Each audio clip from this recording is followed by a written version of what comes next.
الحمد لله نحمده ونستعينه ونستغفره ونؤمن به ونتوكل عليه ونعوذ بالله من شرور أنفسنا ومن سيئات أعمالنا من يهده الله فلا مضل له ومن يضلله فلا هادي له ونشهد أن لا إله إلا الله وحده لا شريك له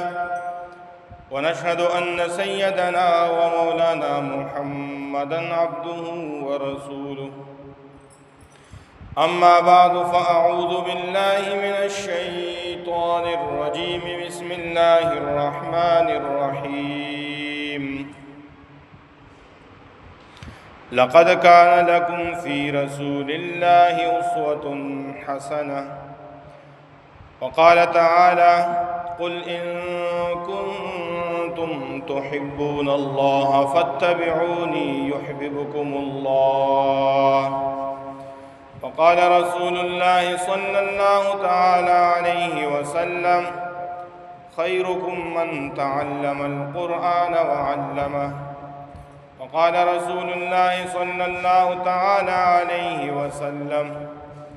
خيركم لأهله وأنا خيركم لأهلي أو كما قال عليه الصلاة والسلام صدق الله العظيم وصدق رسوله النبي الكريم ونحن على ذلك لمن الشاهدين والشاكرين والحمد لله رب العالمين اللهم صل على سيدنا ومولانا محمد وعلى آل سيدنا ومولانا محمد وبارك وسلم تسليما كثيرا كثيرا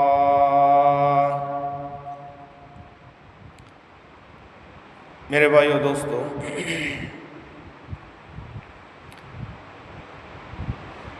ہمارا دین اور ہماری شریعت یہ انسان کے لیے دنیا اور آخرت کی رہنمائی کرتا ہے،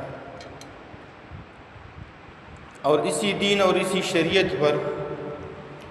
جو بندہ عمل کرے گا اور اس دین اور شریعت سے رہنمائی لے گا، انہی کے بارے میں اللہ رب العزت کا اعلان ہے اولئک هم الفائزون، یہی لوگ کامیاب ہیں۔ اس لیے رسول اللہ صلی اللہ علیہ وسلم نے جن لوگوں کو اچھا کہا ہے وہ لوگ اللہ کے یہاں بھی اچھے ہوں گے، جن لوگوں کو رسول اللہ صلی اللہ علیہ وسلم نے برا کہا ہے تو وہ لوگ اللہ کے ہاں بھی برے ہوں گے۔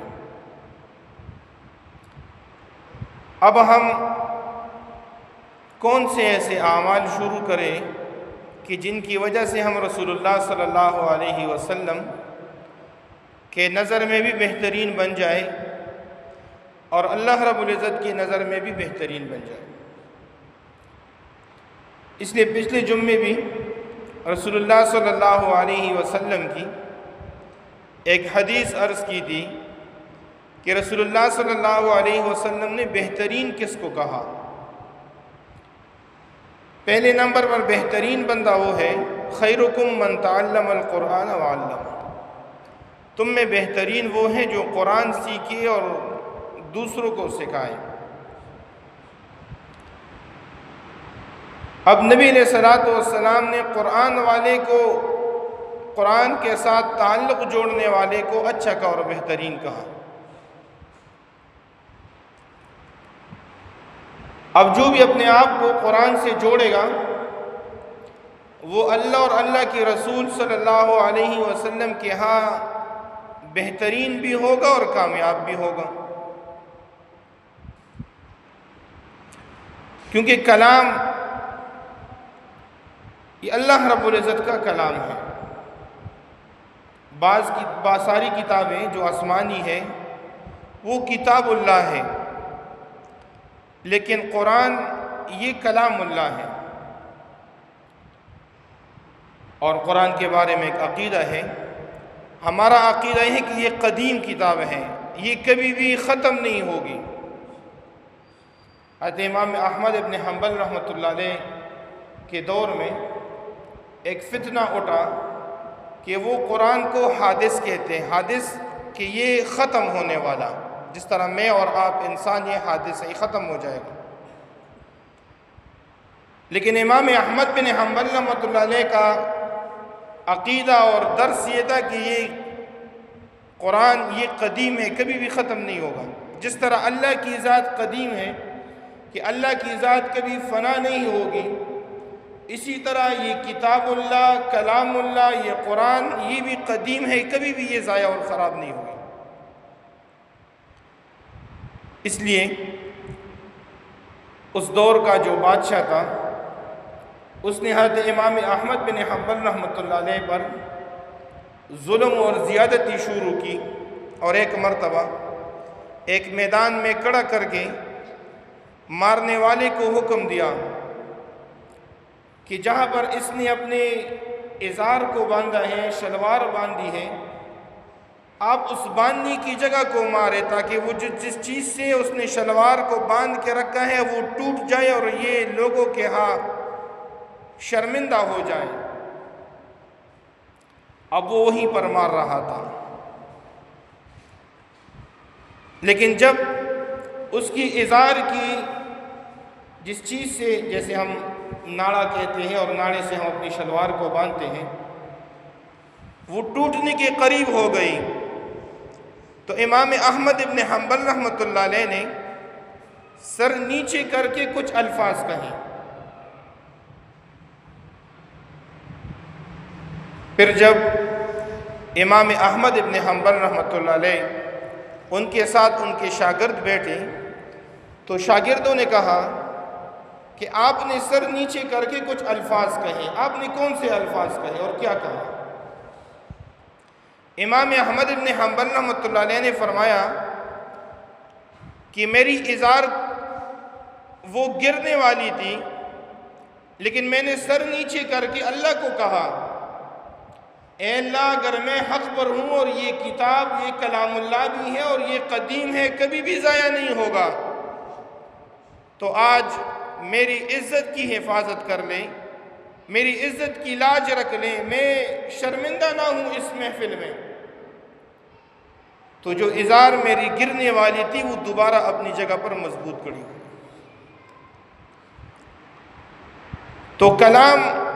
یہ قرآن یہ اللہ کا کلام ہے، جو کلام اللہ کے ساتھ جڑ جائے گا، یعنی یہ ایسا ہے کہ وہ اللہ کے ساتھ جڑ گیا، اور جو اللہ کے ساتھ جڑ گیا تو وہ خود بخود بہترین ہو جائے گا۔ اور دوسری حدیث رسول اللہ صلی اللہ علیہ وسلم کی، خیارکم احسنکم اخلاقا، تم میں بہترین وہ ہیں جن کے اخلاق اچھے ہوں۔ اب اخلاق ان کے اچھے ہوں گے جن کے اندر تکبر نہ ہو، جن کے اندر عاجزی ہوگی، جو اپنے آپ کو دوسرے سے کمتر سمجھے گا، ان کے اخلاق خود بخود اچھے ہو جائیں گے۔ ہاں جن کے ہاتھ تکبر ہوگا، جو اپنے آپ کو بڑا سمجھے گا، ان کے اخلاق بھی خراب ہوں گے، ہر کسی کے ساتھ بد زبانی کرے گا، ہر کسی کے ساتھ برا بلائی کی والی باتیں کرے گا۔ اس لیے حدیث مبارک میں رسول اللہ صلی اللہ علیہ وسلم نے فرمایا، من تواضع للہ رفعہ اللہ، جو تواضع اختیار کرے، جو عاجزی اختیار کرے، رفعہ اللہ، اللہ ان کو اونچا کر دے گا، اللہ اس کے مقام اور مرتبے کو اٹھا دے گا۔ ومن تکبر وضعہ اللہ، اور جو تکبر کرے گا اللہ رب العزت اس کو گرا دے گا۔ اور یہ تکبر اتنی خطرناک ہے کہ رسول اللہ صلی اللہ علیہ وسلم نے فرمایا، جس کے دل کے اندر ایک رائی دانے بھی تکبر اور بڑائی ہوگی، اللہ اس کو کبھی جنت کی خوشبو بھی نہیں سونگھائے گا۔ جنت میں جانا تو دور کی بات، ایسا بندہ کبھی جنت کی خوشبو بھی نہیں سونگھے گا جس کے دل کے اندر تکبر اور بڑائی ہو۔ اس لیے رسول اللہ صلی اللہ علیہ وسلم نے فرمایا کہ اللہ فرماتے ہیں کہ یہ تکبر یہ میری چادر ہے، اور جو بھی میرے ساتھ اس چادر کو کھینچنے میں تنازع کرے گا، لڑائی کرے گا، فَأَكَبْتُهُ فِي النَّارِ، ایسے بندے کو میں جہنم میں اون دموں گرا دوں گا۔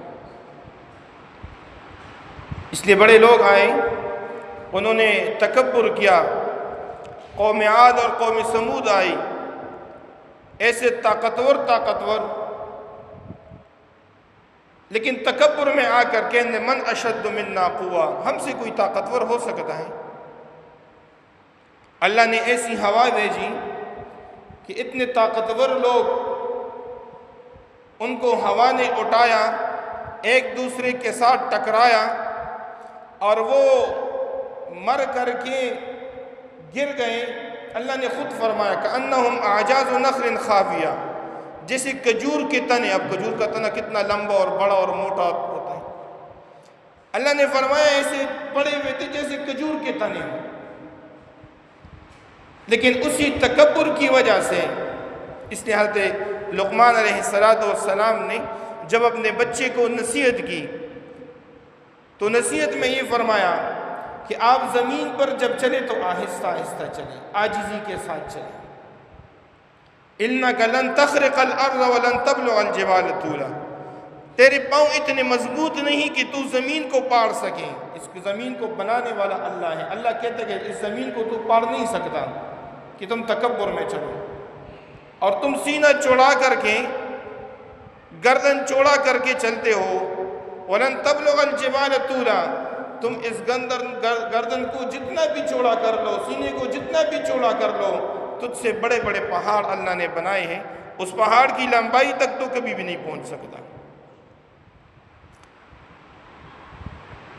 تو اخلاق وہ تب بنیں گے کہ جب انسان کے اندر عاجزی ہو، تواضع ہو، اور یہ عاجزی اور تواضع اللہ رب العزت کو پسند ہے۔ جو بندہ عاجزی اختیار کر لیتا ہے، اللہ رب العزت اس کے مقام اور مرتبے کو بڑھا دیتا ہے۔ اس لیے رسول اللہ صلی اللہ علیہ وسلم کے بارے میں، نبی علیہ السلام کے چلن کے بارے میں، چلنے کے بارے میں صحابہ فرماتے ہیں کہ نبی علیہ السلام ایسا چلتے تھے راستے پر کہ جیسے کوئی بندہ چڑھائی سے نیچے جاتا ہو۔ اب جب بندہ اترائی کے اندر جاتا ہوں تو سر جھکا کر کے تاکہ میں گر نہ جاؤں، تو نبی علیہ السلام بھی جب چلتے تھے تو سر جھکا کر کے چلتے تھے۔ تو دوسرے نمبر پر خیارکم احسنکم اخلاقا، تم میں بہترین وہ ہیں جن کے اخلاق اچھے ہو، جن کے اندر عاجزی ہو، جن کے اندر تواضع ہو، تکبر جن کے اندر نہ ہو۔ تیسری نمبر پر کہ جن کو رسول اللہ صلی اللہ علیہ وسلم نے بہترین کہا، خیرکم خیرکم لموالیہ، تم میں بہترین لوگ وہ ہیں کہ جو اپنے ماتحتوں کے لیے اور اپنے غلاموں کے لیے اچھے ہوں، جو اپنے نوکروں کے ساتھ اچھا برتاؤ کریں۔ اس لیے رسول اللہ صلی اللہ علیہ وسلم آخری دور میں جب مرض الوفات کا وقت تھا اور اسی رخصت ہونے سے پہلے اپنی امت کو جو نصیحت کی ہے، دو نصیحتیں کی ہیں، الصلاۃ وما ملکت ایمانکم، اے لوگو نماز کو مضبوطی سے پکڑو، نماز کو پابندی سے پکڑو، نماز کے اندر کمی کوتاہی نہ کرو۔ اور دوسرا وما ملکت ایمانکم، جو تمہارے ماتحت ہو، جو تمہارے ہاں نوکری کرتے ہو، جو تمہارے غلام ہو، ان غلاموں اور ماتحتوں کے ساتھ اچھا برتاؤ کریں، ان کے ساتھ کبھی زیادتی نہ کریں، کیونکہ ان میں سے اکثر محتاج ہوتے ہیں۔ اپنی محتاجی کی وجہ سے آپ کی زیادتی تو برداشت کر لے گا، لیکن یاد رکھو اس زیادتی کو اللہ اپنے ہاں نوٹ کر کے رکھنا ہے۔ اس لیے حضرت ابو ذر غفاری رضی اللہ تعالیٰ عنہ، ان کے بارے میں لکھا ہے کہ جو لباس وہ خود پہنتے تھے ان کا غلام بھی وہی لباس پہنتا تھا، جو کھانا ابو ذر غفاری رضی اللہ تعالیٰ عنہ کھاتے تھے وہی کھانا حضرت ابو ذر غفاری رضی اللہ تعالیٰ عنہ کے غلام بھی کھاتے تھے۔ جس سواری پر حضرت ابو ذر غفاری رضی اللہ تعالیٰ عنہ سواری کرتے تھے اسی سواری پر حضرت ابو ذر غفاری رضی اللہ تعالیٰ عنہ کے غلام اور نوکر بھی سواریاں کرتے تھے۔ کسی نے پوچھا کہ آپ کا لباس اور آپ کے غلام اور نوکروں کے لباس میں کچھ فرق نہیں ہوتا، آپ کے کھانے میں اور آپ کے غلاموں کے کھانے میں کوئی فرق نہیں ہوتا؟ حضرت ابو ذر غفاری رضی اللہ تعالیٰ عنہ نے فرمایا کہ رسول اللہ صلی اللہ علیہ وسلم نے فرمایا تم میں بہترین بندہ وہ ہے جو اپنے ماتحت اپنے غلام اور اپنے نوکروں کے لیے اچھا ہو۔ اس لیے میں رسول اللہ صلی اللہ علیہ وسلم کی اس حدیث کی وجہ سے اپنے ماتحت اور اپنے غلاموں کے ساتھ اچھا برتاؤ کرتا ہوں۔ اور خود ایک مرتبہ حضرت ابو مسعود انصاری رضی اللہ تعالیٰ عنہ وہ اپنے غلام کو ڈانٹ رہے تھے کسی بات پر۔ نبی علیہ الصلوۃ والسلام نے اس ڈانٹ کو سنا۔ وہ جو باتیں کر رہے تھے وہ باتوں کو رسول اللہ صلی اللہ علیہ وسلم نے سن لیا۔ نبی علیہ الصلوۃ والسلام ابو مسعود کے پاس آئے اور نبی علیہ السلام نے فرمایا ابو مسعود تو جس کا بندہ ہے، جس رب کا بندہ ہے، اس رب کی قدرت، اس رب کی طاقت وہ تجھ سے بھی زیادہ ہے۔ اس لیے اگر تیری کمی کوتاہیوں کی وجہ سے تیرا رب تیرے ساتھ نرمی کا معاملہ کرتا ہے تو بھی اپنے ماتحتوں اور اپنے غلاموں کے ساتھ اس قدرت کے باوجود بھی ان کے ساتھ نرمی والا معاملہ۔ اور نبی علیہ الصلوۃ والسلام نے خود اپنے عمل سے بھی دکھایا ہے کہ ایک مرتبہ نبی علیہ الصلوۃ والسلام نے اعلان کیا اور اعلان میں فرمایا کہ اگر میں نے کسی کے ساتھ کوئی زیادتی کی ہو، میری وجہ سے کسی کو تکلیف پہنچی ہو تو وہ بندہ آ کر مجھ سے اپنا بدلہ لے سکتا ہے، میری اجازت ہے۔ اب نبی علیہ الصلوۃ والسلام کے بارے میں صحابہ کا بدلہ لینا یہ تو سوچ میں بھی نہیں آ سکتا صحابہ کا۔ لیکن ایک صحابی کھڑے ہوئے اور ایک صحابی نے کہا اللہ کے رسول آپ ایک مرتبہ جا رہے تھے اور آپ کے ہاتھ میں چڑی تھی، وہ چڑی میرے کمر پہ لگ گئی تھی، اس لیے میں چاہتا ہوں کہ آپ سے اپنا بدلہ لے لوں۔ نبی علیہ الصلوۃ والسلام نے فرمایا آ جائیں مجھ سے بدلہ لیں۔ اس صحابی نے کہا کہ نہیں، جب آپ کی چڑی میرے جسم پر لگی تھی اس وقت میرے جسم پر کپڑا نہیں تھا کمر پر، اس لیے آپ بھی اپنی قمیص اوپر کر لیں تاکہ میں بدلہ لوں تو اس طرح لوں۔ اب نبی علیہ الصلوۃ والسلام دیکھ لیں، نبی علیہ الصلوۃ والسلام نے اپنی قمیص اٹھائی اور فرمایا آؤ اپنا بدلہ لے لو۔ لیکن نبی علیہ الصلوۃ والسلام کے صحابی نے نبی علیہ الصلوۃ والسلام کا جو مہر نبوت تھا، جو دونوں کندھوں کے درمیان تھا، وہ جلدی سے گئے اس کمر کو چوما اور اس صحابی نے عرض کہ اللہ کے رسول آپ کے بارے میں بدلہ لینا یہ تو میں کبھی گمان اور سوچ میں بھی یہ بات نہیں آ سکتی، لیکن میرا دل چاہ رہا تھا کہ اس نبوت کی مہر کو چوم لوں اور اس سے بہترین موقع میرے ہاتھ میں کہیں اور آئے گا نہیں، اس لیے میں نے یہ گستاخی کر دی، مجھے معاف کر دے۔ رسول اللہ صلی اللہ علیہ وسلم نے اس صحابی کو دعا دی۔ آج ہم ایسا کر سکتے ہیں؟ مجھ میں اور آپ میں کوئی اپنے ماتحت کے ساتھ، اپنے نوکر کے ساتھ اس طرح کر سکتے ہیں؟ چھوٹی سی غلطی پر جو میں اور آپ اپنے ماتحتوں کو، اپنے نوکروں کو کیا کچھ کرتے ہیں وہ مجھے بھی پتہ ہے اور آپ کو بھی پتہ ہے۔ اس لیے رسول اللہ صلی اللہ علیہ وسلم نے فرمایا خیرکم لموالیہ، تم میں بہترین بندہ وہ ہے کہ جو اپنے ماتحت اور اپنے نوکروں کے لیے اچھا ہو۔ ایک اور موقع پر رسول اللہ صلی اللہ علیہ وسلم نے فرمایا خیرکم من یرجی خیرہ وشرکم من یرجی شرہ، تم میں بہترین بندہ وہ ہے کہ جب تمہارا تذکرہ ہو اور اس کے بارے میں لوگ بلائی کا تذکرہ کریں۔ مثال کے طور پر ایک بندہ ہے اور وہ آ کر آپ کو کہہ دیا کہ فلاں بندہ یہ غلطی کر رہا تھا، فلاں بندہ اس کے اندر یہ نقصان ہے،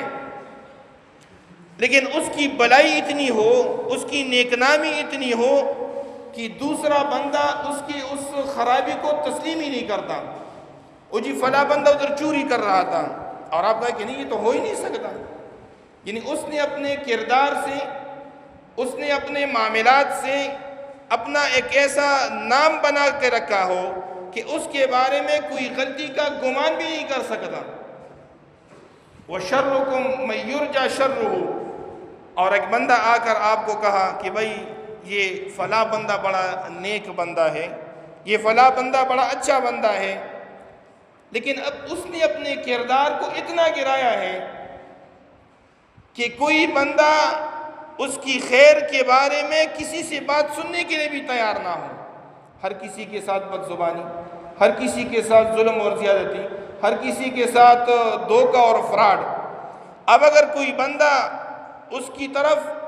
اچائی کی نسبت بھی کرتا ہو تو دوسرا بندہ اس کے شر کی وجہ سے اس اچائی کو ماننے کے لیے تیار نہیں. اس لیے فرمایا خیرکم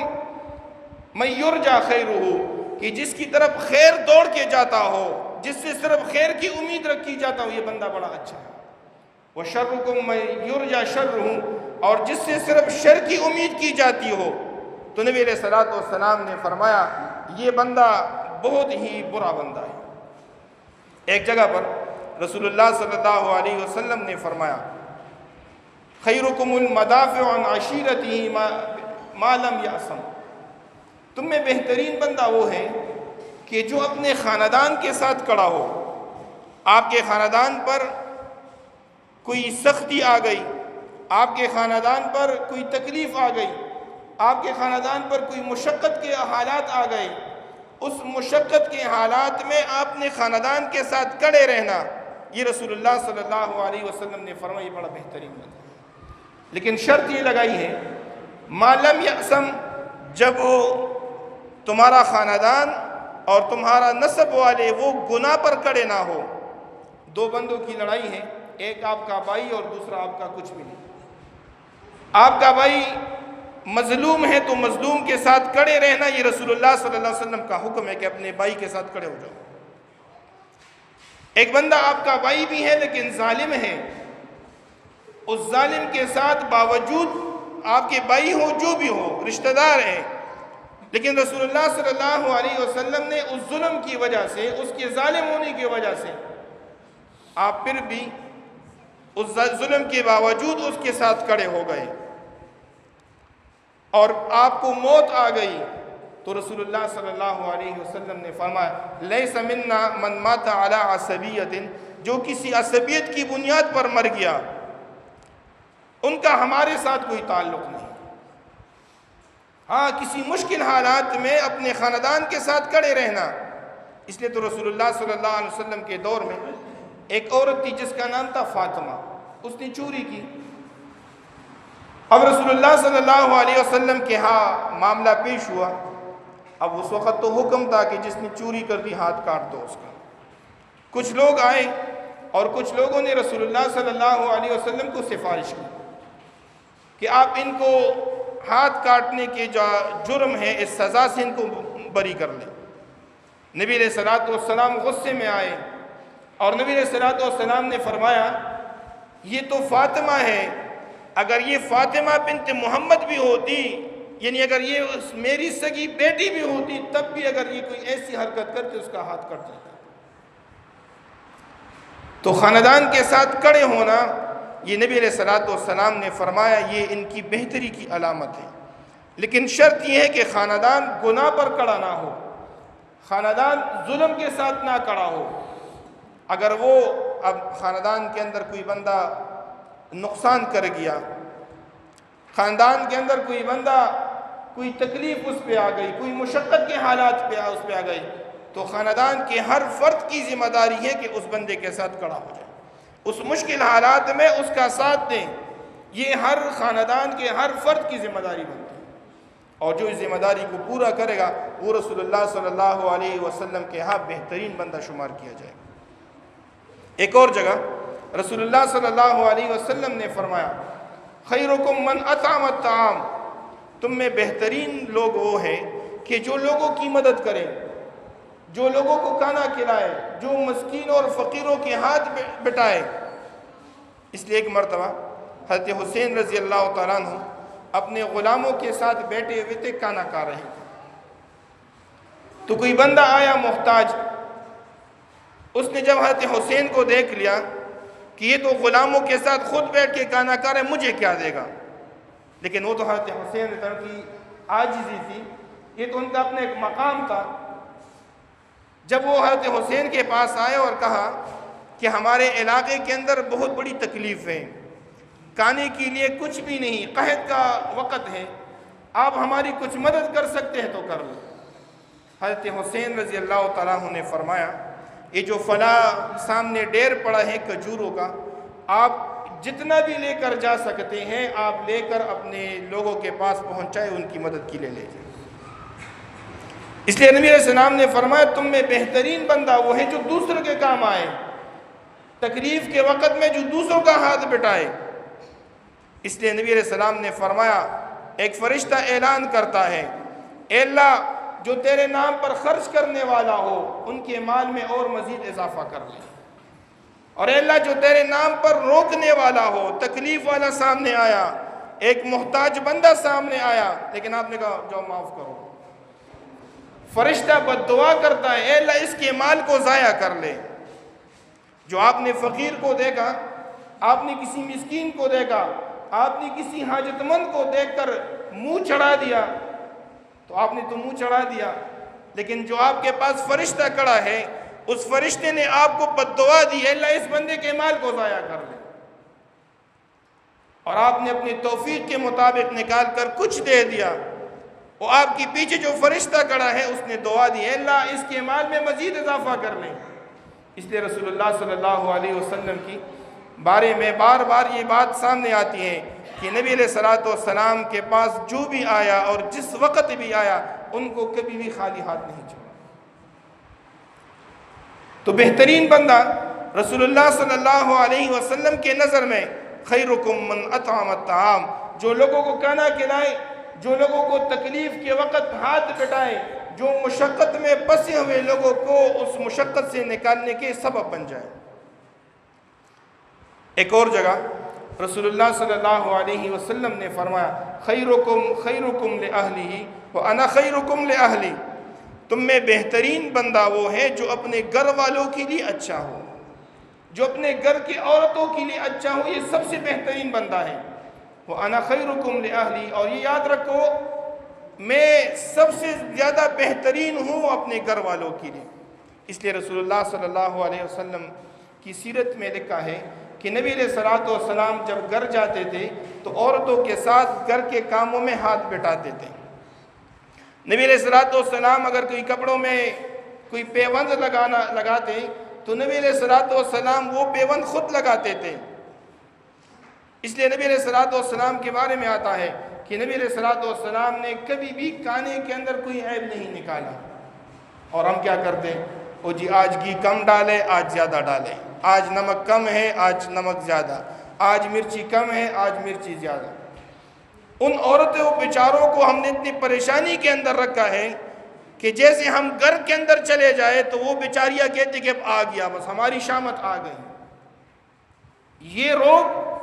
اگر آپ اچھا سمجھتے ہیں لیکن اللہ اس کو اچھا نہیں سمجھتا۔ آپ اگر آپ نے آپ کو بہت بڑا بندہ سمجھتے ہو لیکن رسول اللہ صلی اللہ علیہ وسلم آپ کو اچھا نہیں سمجھتا، اس لیے فرمایا انا خیرکم لأہلی، میں سب سے بڑا بہترین ہوں اپنے اہل کے لیے۔ اس لیے میاں بیوی کے دونوں کے حقوق بتا دیے، عورت کو کے حقوق بھی بتا دیے، مرد کے حقوق بھی بتائے۔ مرد کو بتا دیا کہ آپ کو نرم دل ہونا چاہیے، اچھے مزاج کا ہونا چاہیے، اچھے اخلاق کا ہونا چاہیے، اپنے گھر والوں کے لیے ایک رحمت کا ہونا چاہیے۔ اور عورت کو بھی اپنے حقوق بتا دیے، عورت کو بتا دیے کہ شریعت میں اگر اللہ کے علاوہ کسی کو سجدہ کرنے کی اجازت ہوتی، اس عورت کو حکم کرتا کہ اپنے شوہر کے سامنے سجدہ کرتا۔ عورت کو بد زبانی کی اجازت نہیں دی، اس لیے حدیث مبارک میں رسول اللہ صلی اللہ علیہ وسلم نے فرمایا اگر کسی عورت سے اپنا شوہر ناراض ہو اور وہ رات ایسی ناراضگی کے اندر گزارے اس عورت پر پوری رات اللہ کی لعنت برستی ہے، فرشتوں کی لعنت برستی ہے، تمام مخلوق کی لعنت برستی ہے۔ تو مرد کو بھی حقوق بتا دی، عورت کو بھی حقوق بتائے۔ اور آج کل کے مردوں سے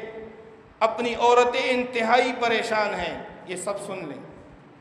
آج کل کی مردوں سے اپنی عورتیں انتہائی پریشان ہیں، اس لیے ایسی ایسی بیچاری عورتیں آ جاتی ہیں کہ جن کے ادھر داغ لگے ہوتے ہیں مارنے کی وجہ سے، جن کے جسم پہ داغ لگے ہوتے ہیں مارنے کی وجہ سے۔ یہ رسول اللہ صلی اللہ علیہ وسلم کی شریعت ہمیں اس بات کی اجازت نہیں دیتا۔ ایسے لوگ بھی آئے، عورتیں بھی آئی ہیں کہ مولانا صاحب کوئی ایسی تعویذ لکھ کے دے دو، ہمارا شوہر جب آ جائے تو موبائل اٹھا کر پوری رات فلمیں اور ڈرامے دیکھتے ہیں، نہ اس کو میں نظر آتی ہوں نہ اس کو اپنے بچے نظر آتے ہیں۔ اس لیے میرے بھائیو اور دوستو، رسول اللہ صلی اللہ علیہ وسلم نے فرمایا خیرکم خیرکم لأہلہ، تم میں بہترین بندہ وہ ہے جو اپنے اہل کے لیے اچھا ہو، وہ انا خیرکم لأہلی، اور میں اپنے گھر والوں کے لیے سب سے زیادہ بہترین ہوں۔ اللہ سے دعا ہے اللہ ہم سب کو ان باتوں پر عمل کی توفیق عطا فرمائے۔ وآخر دعوانا الحمدللہ۔